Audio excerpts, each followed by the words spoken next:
Bonjour à tous, dans cette vidéo nous allons voir comment déterminer le coefficient directeur d'une droite à partir d'un graphique.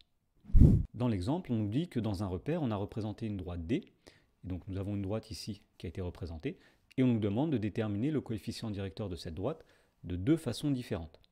Alors la première méthode qu'on peut adopter, c'est d'utiliser le fait que le coefficient directeur, c'est le nombre qu'on obtient lorsqu'on se place sur un point de la droite, qu'on se décale d'une unité vers la droite, le nombre d'unités dont il faut se déplacer pour revenir sur la droite, ce sera le coefficient directeur petit a. Alors ici, nous voyons que lorsqu'on se décale d'une unité vers la droite en partant d'un point, pour remonter sur la droite, il faut 1,5 unités.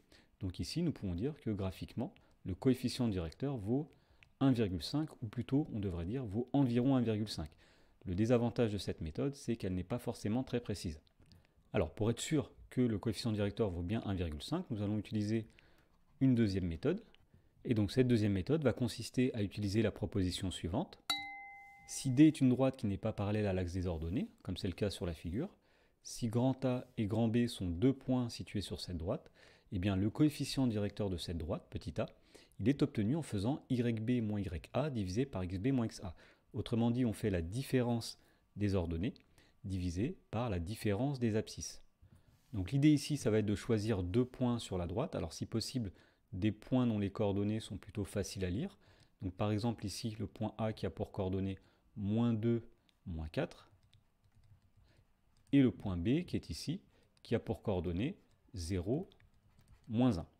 Donc si on applique la formule ici, le coefficient directeur, ce sera YB moins YA, la différence des ordonnées, divisé par XB moins XA, la différence des abscisses.